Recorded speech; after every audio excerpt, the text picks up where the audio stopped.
اور کتنے ہی نبی ایسے گزرے جن کے ساتھ مل کر بہت سے اللہ والوں نے جنگ کی، تو اللہ کی راہ میں انہیں جو کچھ بھی پیش آیا اس پر نہ تو انہوں نے ہمت ہاری، نہ وہ کمزور پڑے اور نہ ہی وہ دبے، اور اللہ صبر کرنے والوں سے محبت رکھتا ہے۔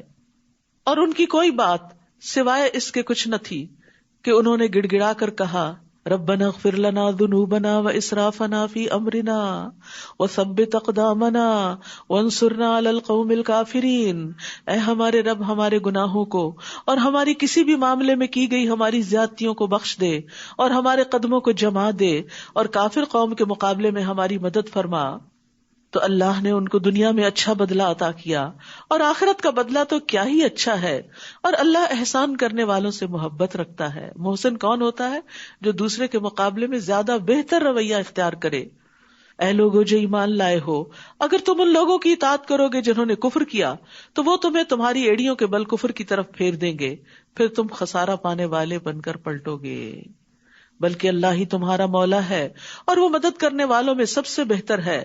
جنہوں نے کفر کیا ہم ضرور ان لوگوں کے دلوں میں تمہارا رعب ڈال دیں گے، اس وجہ سے کہ انہوں نے اللہ کے ساتھ وہ شریک بنائے جن کی اس نے کوئی دلیل نازل نہیں کی، اور ان کا ٹھکانہ آگ ہے، اور کتنا برا ٹھکانہ ہے ان ظالموں کا۔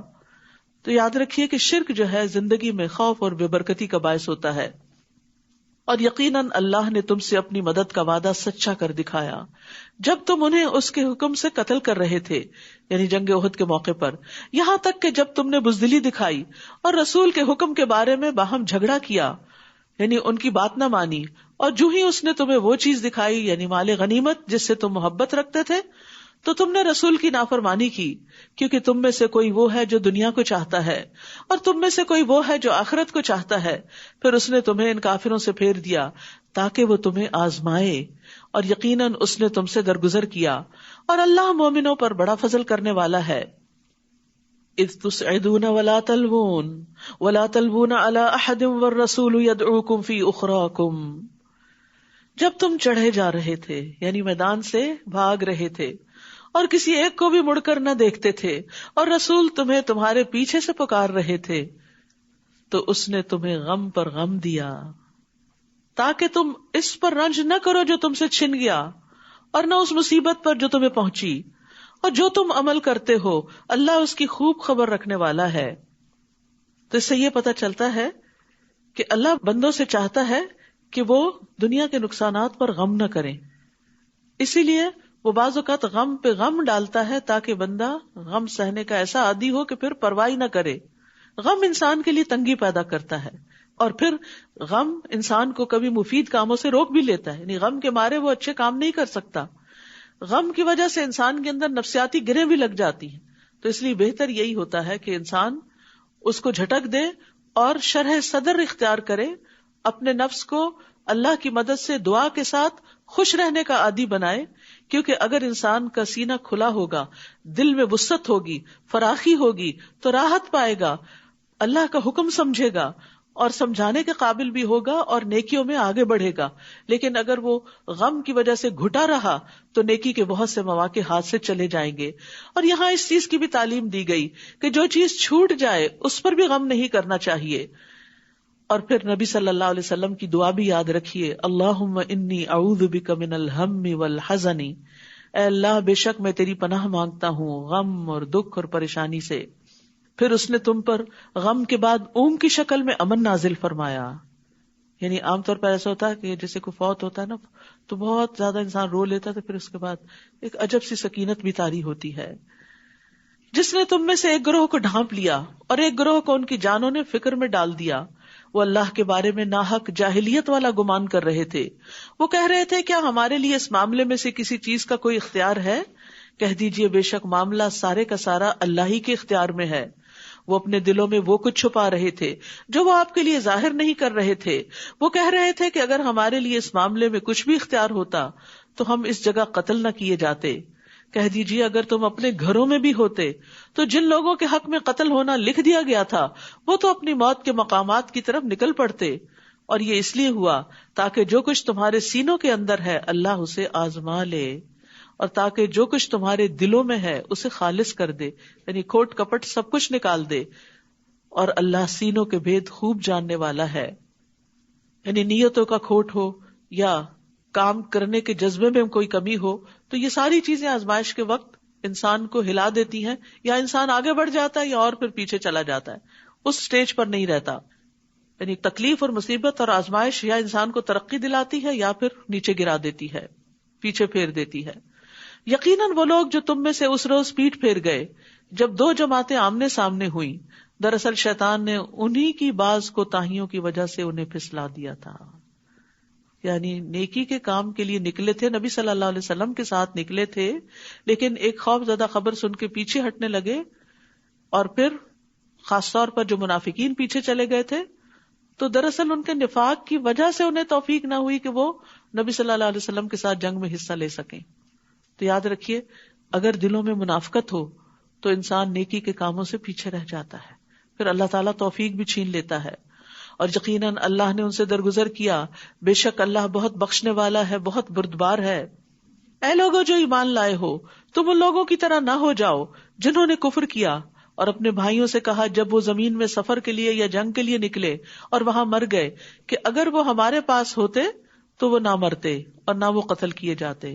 بعض اوقات ایسا ہوتا ہے نا، کوئی روڈ ایکسیڈنٹ میں فوت ہو جاتا ہے تو انسان بعد میں بہت حسرتیں اختیار کرتا ہے اور کہتا ہے کاش وہ نہ جاتا تو نہ مرتا.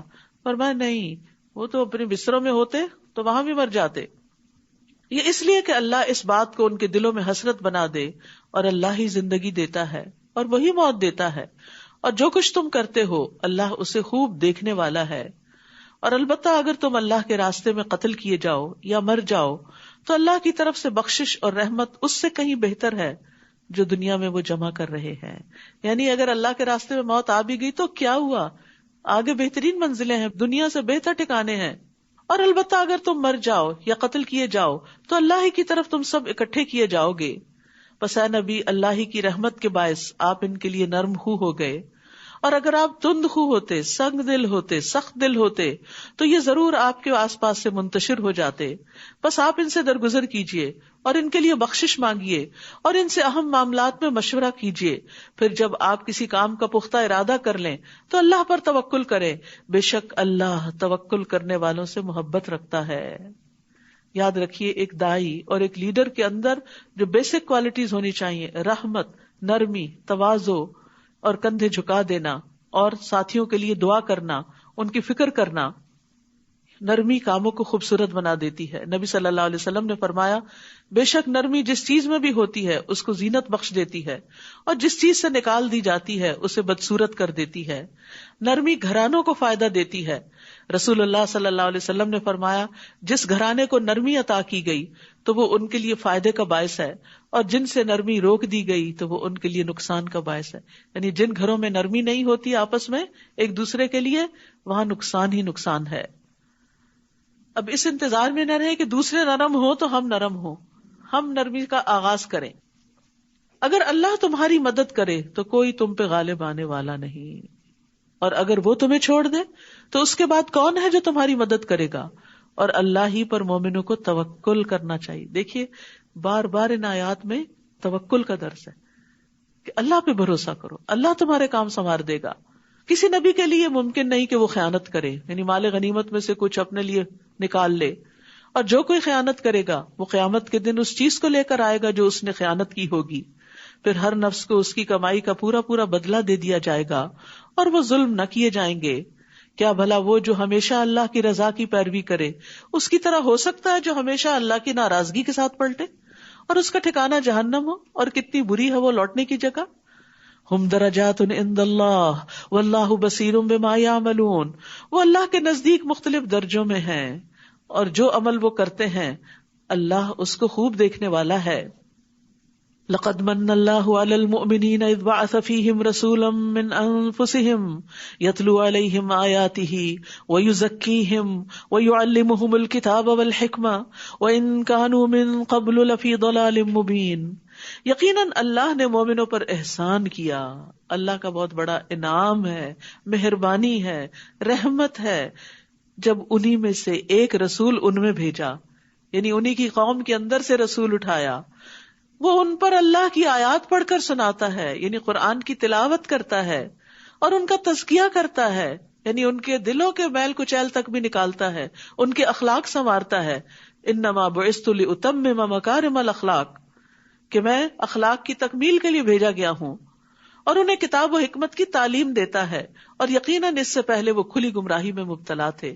تو یاد رکھیے یہ چاروں چیزیں ساتھ ساتھ چلتی ہیں، تلاوت کتاب، تعلیم کتاب اور حکمت کے ساتھ ساتھ تزکیہ بھی، کیونکہ جب تک تزکیہ نہ ہو، اصلاح نہ ہو، تو تعلیم کا مقصد فوت ہو جاتا ہے. کیا احد میں جب تمہیں ایک مصیبت پہنچی، حالانکہ تم بدر میں اس سے دگنی پہنچا چکے تھے، تو تم کہنے لگے یہ کہاں سے آئی؟ کہہ دیجئے وہ تمہارے ہی نفسوں کی جانب سے ہے. بے شک اللہ ہر چیز پر خوب قدرت رکھنے والا ہے. اور جو مصیبت تمہیں اس روز پہنچی جب دو جماعتیں آمنے سامنے ہوئی، تو وہ اللہ کے اذن سے تھی. کیونکہ مسلمان حیران ہو گئے کہ اللہ کے رسول ہمارے ساتھ ہیں اور ہم اللہ کی خاطر نکلے ہیں، تو یہ نقصان کیسے ہو گیا؟ کیونکہ بعض اوقات آپ کہتے ہیں نا میں تو دین کے کام کے لیے نکلی تھی، تو نقصان کیوں ہو گیا؟ تو یہ بھی اللہ کے اذن سے ہی ہوتا ہے. اور تاکہ وہ ایمان والوں کو جان لے، وہ پرکھنا چاہتا ہے کہ کون پھر بھی استقامت اختیار کرتا ہے اور کون اس رستے میں چھوٹے موٹے نقصان سے بددل ہو کے پیچھے پلٹ جاتا ہے. اور تاکہ وہ لوگوں کو بھی جان لے جنہوں نے منافقت کی، یعنی منافقوں کو الگ کرنا بھی چاہتا ہے. اور جب انہیں کہا گیا کہ آؤ اللہ کے راستے میں جنگ کرو یا دفاع ہی کرو، تو کہنے لگے اگر ہم جنگ کرنا جانتے ہوتے تو ضرور ہم تمہاری پیروی کرتے، تمہارے ساتھ آتے. وہ اس دن ایمان کی بنسبت کفر کے زیادہ قریب تھے، کیونکہ ایمان والوں کا ساتھ نہیں دیا تھا. وہ اپنے منہوں سے وہ کچھ کہہ رہے تھے جو ان کے دلوں میں نہیں تھا، اور اللہ اس کو زیادہ جانتا ہے جو وہ چھپاتے تھے. یہ وہ لوگ تھے جو خود تو پیچھے بیٹھ رہے اور اپنے لڑنے والے بھائیوں کے بارے میں کہنے لگے کہ اگر وہ ہماری بات مانتے تو وہ قتل نہ کیے جاتے. کہہ دیجئے اگر تم سچے ہو تو اپنے آپ کو موت سے بچا کر دکھاؤ. اور وہ لوگ جو اللہ کی راہ میں مارے جائیں، آپ انہیں ہرگز مردہ خیال نہ کریں، بلکہ وہ زندہ ہیں، اپنے رب کے پاس رزق دیے جا رہے ہیں. سبحان اللہ. یعنی یہ موت نہیں جس کو شہادت کہا جاتا ہے، اور وہاں ان کو رزق بھی ملتا ہے. یعنی عام مومن جب فوت ہوتا ہے تو چاہے وہ آرام کی حالت میں ہو لیکن اس کو رزق نہیں ملتا، وہ رزق جنت میں جا کے ہی ملے گا. لیکن جو اللہ کے راستے میں مرتا ہے اس کو برزخ کی زندگی میں بھی رزق عطا ہوتا ہے. رسول اللہ صلی اللہ علیہ وسلم نے فرمایا شہید قتل کی صرف اتنی تکلیف محسوس کرتا ہے جتنی تم میں سے کسی کو چیونٹی کے کاٹنے سے ہوتی ہے. بس اس کے خون کے پہلے قطرے کے ساتھ اس کی بخشش ہو جاتی ہے. جنت میں اس کا ٹھکانہ دکھا دیا جاتا ہے، عذاب قبر سے محفوظ رہتا ہے، قیامت کے دن بڑی گھبراہٹ سے محفوظ رہے گا، ایمان کے لباس سے مزین کیا جاتا ہے. حضرت عمر رضی اللہ عنہ دعا کیا کرتے تھے اللہم ارزقنی شہادتا فی سبیلک واجعل موتی فی بلد رسولک صلی اللہ علیہ وسلم. اے اللہ مجھے اپنے راستے میں شہادت عطا کر اور میری موت اپنے رسول صلی اللہ علیہ وسلم کے شہر میں مقدر کر دے، یعنی مدینہ میں موت دینا. اللہ نے انہیں اپنے فضل سے جو کچھ عطا کیا اس پر وہ خوش ہیں، اور جو ان کے پیچھے ایمان والے ابھی تک شہید ہو کر ان سے نہیں ملے ان کے بارے میں بھی وہ خوشیاں منا رہے ہیں. کس بات کی؟ کہ وہ بھی ہمارے نقش قدم پر ہیں، کہ ان پر نہ کوئی خوف ہوگا اور نہ وہ غمگین ہوں گے. جب آپ کسی منزل تک پہنچ جاتے ہیں تو جو دوسرے لوگ اس منزل کے راہ رو ہوتے ہیں ان کے بارے میں بھی آپ خوش ہوتے ہیں کہ جس لائف کو یا جس چیز کو آپ انجوائے کر رہے ہیں وہ بھی وہاں تک پہنچیں گے. تو مومن جو ہوتا ہے وہ دوسرے مومن کی خوشی پر خوش ہوتا ہے، یہ بھی ایمان کی علامت ہوتی ہے. وہ اللہ کی نعمت اور فضل پر خوش ہوتے ہیں. یہ دنیا سے شروع کرنا پڑتا ہے، جب جا کے مرنے کے بعد فضل جب حقیقی شکل میں مل جاتا ہے تو اس پر خوش ہوتا ہے. اور یقیناً اللہ مومنوں کا اجر ضائع نہیں کرتا. وہ مومن جنہوں نے احد میں زخم لگنے کے باوجود اللہ اور رسول کے حکم پر لبیک کہا، ان میں سے جنہوں نے احسان اور تقوی کی روش اختیار کی ان کے لیے بہت بڑا اجر ہے. یعنی اگرچہ شکست ہوئی پھر بھی بد دل نہیں ہوئے، پھر بھی احسان کی روش اختیار کی. وہ جن سے منافق لوگوں نے کہا کہ دشمن کے لوگ تمہارے خلاف جمع ہو گئے تو ڈرو ان سے، تو ڈرنے کی بجائے اس بات نے انہیں ایمان میں اور بڑھا دیا، اور وہ کہنے لگے حسبنا اللہ و نعم الوکیل، ہمیں اللہ ہی کافی ہے اور وہ بہترین کارساز ہے. ہوا یہ تھا کہ جنگ احد کے بعد یہ خبر مشہور ہوئی کہ دشمن پھر پلٹ کر حملہ کرنے لگا ہے. تو نبی صلی اللہ علیہ وسلم نے لوگوں کو حکم دیا کہ وہ نکلیں اب پھر مقابلے کے لیے. زخموں سے چور لوگ، تھکے ہارے، یعنی صرف جسمانی زخم نہیں تھے، دل میں بڑے بڑے زخم لگ چکے تھے کیونکہ مدینہ کے ہر گھر سے کوئی نہ کوئی شہید ہو چکا تھا. لیکن اس کے باوجود وہ پھر اٹھ کھڑے ہوئے. سوچئے اگر آپ ایک دن تھکے ہو کسی کام میں, دوسرے دن پھر بلا لیا جائے تو ہمارا حال کیا ہوتا ہے, کن کو ہم پہ رحم نہیں آتا. لیکن یہ بھی ایک بڑی سخت آزمائش تھی کہ اس وقت انہیں خوف بھی دلایا گیا, غم بھی تھا, خوف بھی تھا, جسمانی زخم بھی تھے, لیکن پھر بھی وہ کہنے لگے حسبنا اللہ و نعم الوکیل. یعنی جب چیزیں بہت مشکل ہو جایا کرے نا تو اللہ سے مدد مانگا کرے, حسبنا اللہ و نعم الوکیل. یہ وہ کلمہ ہے جسے ابراہیم علیہ السلام نے اس وقت کہا جب ان کو آگ میں ڈالا گیا تھا تو آگ ان پر ٹھنڈی ہو گئی تھی. سبحان اللہ. تو اسی طرح مشکل کام آسان ہو جائیں گے جب آپ حسبنا اللہ پڑھ لیں گے. تو وہ اللہ کی نعمت اور فضل کے ساتھ لوٹے. وہاں جا کر انہوں نے تجارت کی اور نفع کما کر آئے, اور انہیں کوئی تکلیف بھی نہ پہنچی. یعنی جس چیز سے وہ ڈر رہے تھے دشمن بھی بھاگ گیا, اور انہوں نے اللہ کی رضا کی پیروی کی, یعنی اللہ کے فیصلے پر راضی ہو گئے. اور اللہ بہت بڑے فضل والا ہے. یہ توکل کے 4 انعام تھے کہ نعمت ملی, فضل ملا, تکلیف دور ہوئی اور اللہ کی رضا حاصل ہوئی.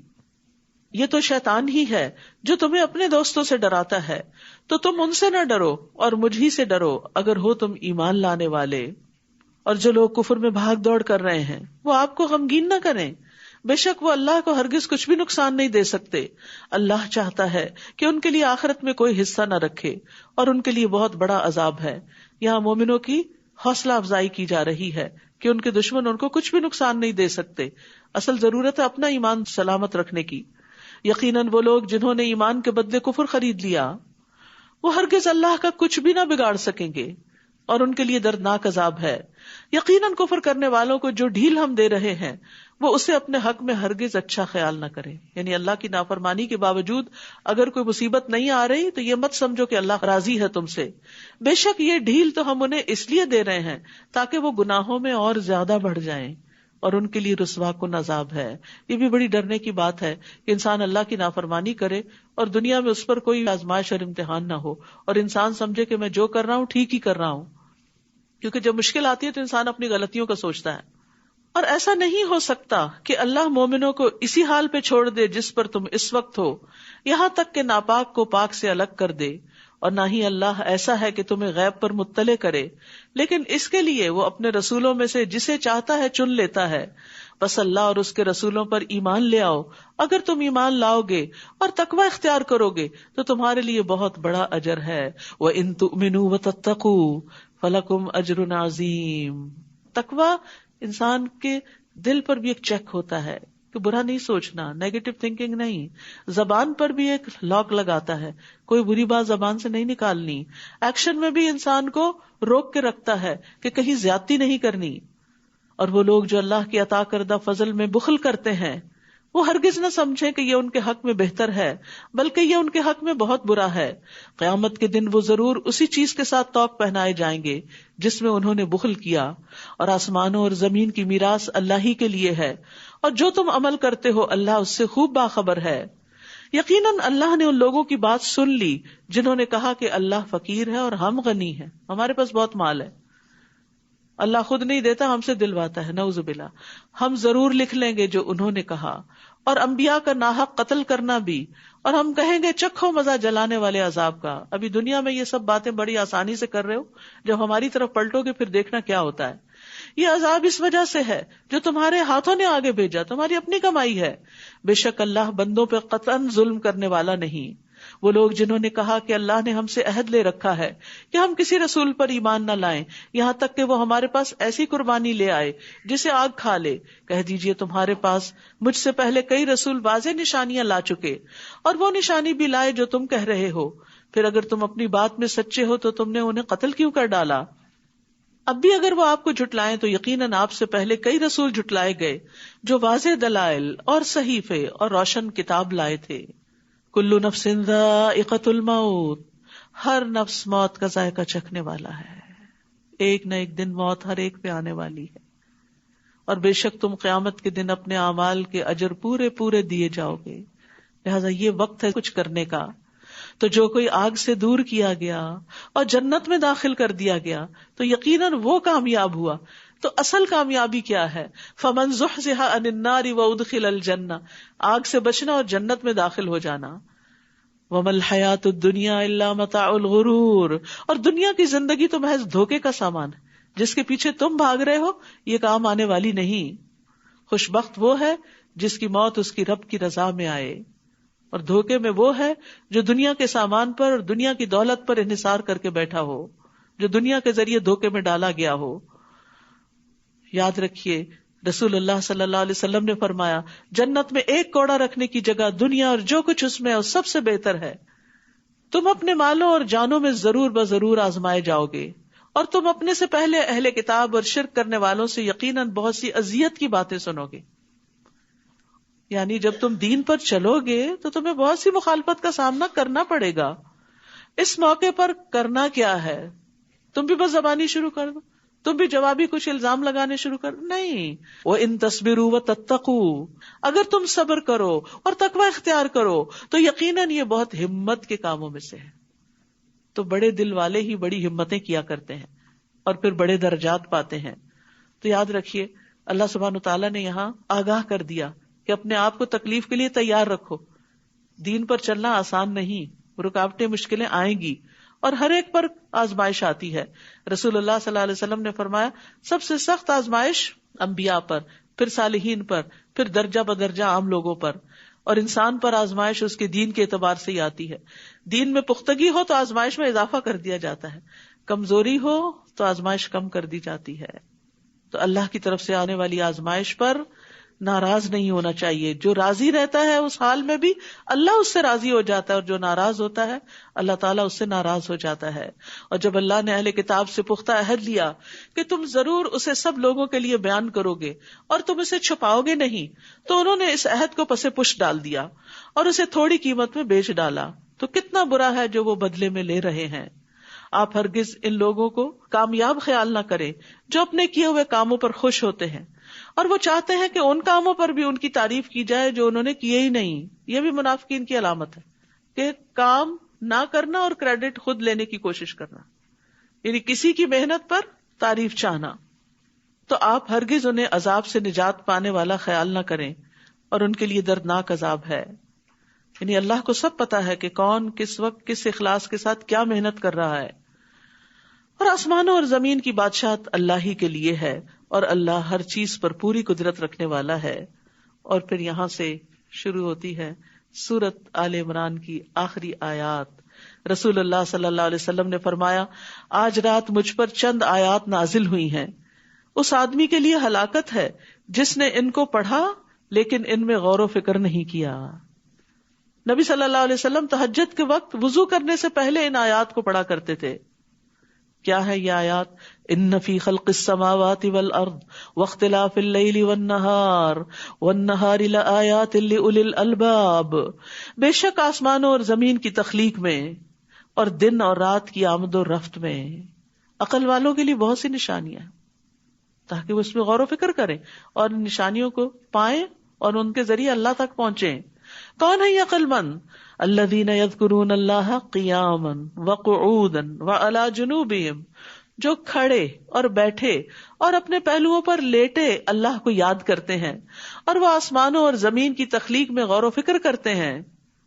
یعنی وہ صرف ذکر نہیں کرتے، وہ فکر بھی کرتے ہیں، وہ یہ سب دیکھتے ہیں، کہتے ہیں اے ہمارے رب تو نے یہ سب کچھ بے مقصد نہیں پیدا کیا. یہ اتنا بڑا آسمان، یہ زمین، اس میں رنگ رنگ کی چیزیں جو پیدا کی اور زمین پیدا کرتی چلی جا رہی ہے، اور یہ طرح طرح کے انسان اور ان کی عقلیں اور ان کے کام، یہ سب کچھ ایسے بے مقصد نہیں ہو سکتا.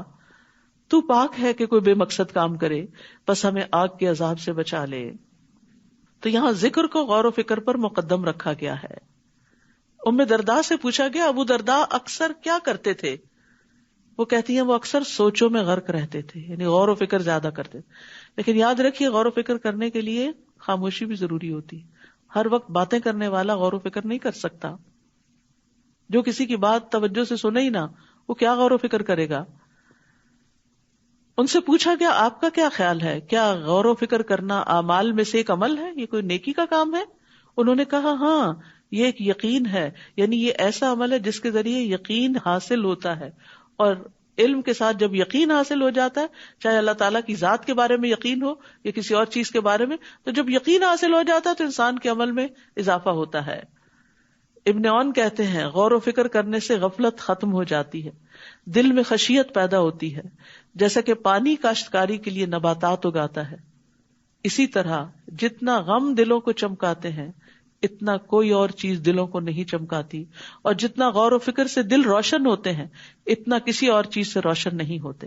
یعنی غم کی وجہ سے انسان کی بہت سی صلاحیتیں جاگ بھی اٹھتی ہیں، الا یہ کہ وہ اس پہ مسلط ہی ہو جائے اور سب کچھ اس کا ختم کر دے. وہ دعائیں کرتے ہیں، اے ہمارے رب، بے شک جسے تو آگ میں داخل کرے تو حقیقتاً تو نے اسے رسوا کر دیا. اصل بے عزتی جہنم میں جانا ہے اور ظالموں کے لیے کوئی مددگار نہیں. یہ دیکھیے یہاں ساری دعائیں ربنا سے شروع ہوں گی. اب اے ہمارے رب، ہم نے ایک پکارنے والے کو سنا جو ایمان کی طرف پکار رہا تھا کہ تم اپنے رب پر ایمان لے آؤ، تو ہم ایمان لے آئے. اے ہمارے رب، ہمارے لیے ہمارے گناہوں کو بخش دے اور ہم سے ہماری برائیوں کو دور کر دے اور ہمیں نیک لوگوں کے ساتھ فوت کر. اے ہمارے رب، اور ہمیں وہ عطا کر دے جس کا تو نے اپنے رسولوں سے ہم سے وعدہ کیا تھا، اور تو ہمیں قیامت کے دن رسوا نہ کرنا، یعنی جہنم سے بچانا. بے شک تو اپنے وعدے کے خلاف نہیں کرتا. فاستجاب لهم ربهم، تو ان کے رب نے ان کی دعا قبول کر لی. تو یہ دعائیں مانگنی چاہیے، یہ قبولیت والی دعائیں ہیں کہ میں تم میں سے کسی عمل کرنے والے کے عمل کو ضائع نہیں کروں گا، خواہ مرد ہو یا عورت. نو ڈسکریمنیشن، کوئی جینڈر ڈسکریمنیشن نہیں. جو بھی اچھا کام کرے گا اس کو بدلہ ملے گا. تم میں سے باز ہی سے ہیں تو وہ لوگ جنہوں نے ہجرت کی اور جو اپنے گھروں سے نکالے گئے اور میرے راستے میں ستائے گئے، انہوں نے جنگ کی اور وہ مارے گئے. البتہ میں ضرور ان سے ان کی برائیاں دور کر دوں گا اور میں ضرور انہیں ایسے باغات میں داخل کروں گا جن کے نیچے نہریں بہ رہی ہوگی. یہ بدلہ ہے اللہ کی طرف سے، اور اللہ ہی ہے جس کے پاس اچھا بدلہ ہے. تو جو لوگ ایمان لا کر تکلیفیں اٹھائیں، اللہ سبحانہ و تعالیٰ ان تکلیفوں کے بدلے ان کے گناہ معاف کر دے گا. لا یغرنک تقلب الذین کفروا فی البلاد، کفار کا شہروں میں چلنا پھرنا یعنی آزادی سے گھومنا پھرنا کوئی رکاوٹ نہیں، آپ کو ہرگز دھوکے میں نہ ڈالے کہ یہ کامیابی کی علامت ہے. یہ تو تھوڑا سا فائدہ ہے، پھر ان کا ٹھکانہ جہنم ہے اور وہ کتنا برا ٹھکانہ ہے. لیکن وہ لوگ جنہوں نے اپنے رب کا تقوی اختیار کیا، ان کے لیے ایسے باغات ہیں جن کے نیچے نہریں بہتی ہیں، وہ ان میں ہمیشہ رہنے والے ہیں. یہ اللہ کی طرف سے مہمانی ہے، اور جو اللہ کے پاس ہے وہ نیک لوگوں کے لیے زیادہ بہتر ہے. یہ آپ سوچ رہے ہوں گے کہ باقی لوگ تو دنیا کے فائدے اٹھائیں اور مومن سے سارے وعدے آخرت کے بس ہوتے ہیں، کیوں نہیں دنیا کے وعدے ہم سے کیے جا رہے؟ ہمارے لیے بھی ہیں دنیا کے وعدے، لیکن زیادہ وعدے آخرت کے. کیوں؟ اس کے پیچھے حکمت کیا؟ حکمت یہ ہے کہ دنیا تو ختم ہو جانے والی ہے، اس میں جو کچھ بھی مل جائے وہ عارضی یا معمولی یا مچھر کے پر برابر بھی نہیں، اور جو وہاں کا وہ ہمیشہ کا. تو عقل مند وہ ہے جو حقیقی چیز کے مقابلے میں بڑی چیز کو پریفر کرے، خواہ وہ بعد میں آئے. مثلا آپ کی پسند کا ڈرنک دوسرے راؤنڈ میں آنے والا ہے، تو آپ پہلے راؤنڈ میں آنے والے ڈرنک کو کیا کرتے ہیں؟ چھوڑ دیتے ہیں کہ میں زیادہ اچھا والا لوں گا. تو اگر دنیا میں کچھ نہیں بھی ملتا تو کوئی بات نہیں، اللہ کا وعدہ جھوٹا نہیں، اللہ کے سارے وعدے سچے ہیں. اللہ پر ایمان، اعتماد اور یقین یہی تو ہے کہ اس کے وعدوں کو سچا مانتے ہوئے جو کرنے کے کام ہے وہ کرتے چلے جائیں. اسی کا تو اجر ہے کہ اعتماد ہے، بھروسہ ہے ہمیں اللہ پر کہ وہ سچ کہہ رہا ہے، وہ ضرور اپنے وعدے پورے کرے گا. اور بے شک اہل کتاب میں سے کچھ ایسے بھی ہیں جو اللہ پر ایمان رکھتے ہیں اور اس پر جو آپ کی طرف نازل کیا گیا اور اس پر بھی جو ان کی طرف نازل کیا گیا، اللہ کے لیے جھکنے والے ہیں. اللہ کی آیات کو تھوڑی قیمت کے عوض نہیں بیچتے، یعنی دین کو دنیا کی خاطر نہیں بیچتے. ایسے ہی لوگوں کا اجر ان کے رب کے پاس ہے، بے شک اللہ جلد حساب لینے والا ہے. یا ایھا الذین آمنوا اصبروا وصابروا ورابطوا واتقوا اللہ لعلکم تفلحون. اے لوگو جو ایمان لائے ہو، صبر کرو اور مقابلے میں مضبوط رہو اور تیار رہو اور اللہ کا تقوی اختیار کرو تاکہ تم کامیاب ہو جاؤ. یہاں پر آپ دیکھیے سورت میں جو چیز بار بار ریپیٹ ہوئی کامیابی کی علامت، وہ کیا ہے؟ صبر اور تقوی. صبر تکلیف دہ چیز کے پیش آنے پر، اور تقوی تکلیف دہ حالات میں بھی اللہ کی اطاعت پر جمے رہنے پر. تو صبر اور تقوی دونوں لازم و ملزوم ہوتے ہیں، دونوں سے بندوں کی اصلاح بھی ہوتی ہے. تو کچھ لوگ ہوتے ہیں جو صبر کرتے ہیں تقوی نہیں اختیار کرتے، کچھ ہوتے ہیں جو تقوی اختیار کرتے ہیں صبر نہیں اختیار کرتے، کچھ ہوتے ہیں جو دونوں اختیار کرتے ہیں اور کچھ ہوتے ہیں جو دونوں ہی نہیں کرتے. تو اللہ سبحانہ وتعالی ہمیں ان لوگوں میں شامل کرے جو صبر بھی کرے اور تقوی بھی. اور کتنے ہی نبی ایسے گزرے جن کے ساتھ مل کر بہت سے اللہ والوں نے جنگ کی تو اللہ کی راہ میں انہیں جو کچھ بھی پیش آیا اس پر نہ تو انہوں نے ہمت ہاری، نہ وہ کمزور پڑے اور نہ ہی وہ دبے، اور اللہ صبر کرنے والوں سے محبت رکھتا ہے. اور ان کی کوئی بات سوائے اس کے کچھ نہ تھی کہ انہوں نے گڑ گڑا کر کہا ربنا اغفر لنا ذنوبنا واسرافنا فی امرنا وثبت اقدامنا وانصرنا علی القوم الکافرین. اے ہمارے رب ہمارے گناہوں کو اور ہماری کسی بھی معاملے میں کی گئی ہماری زیادتیوں کو بخش دے اور ہمارے قدموں کو جما دے اور کافر قوم کے مقابلے میں ہماری مدد فرما. تو اللہ نے ان کو دنیا میں اچھا بدلہ عطا کیا اور آخرت کا بدلہ تو کیا ہی اچھا ہے. اور اللہ احسان کرنے والوں سے محبت رکھتا ہے. محسن کون ہوتا ہے؟ جو دوسرے کے مقابلے میں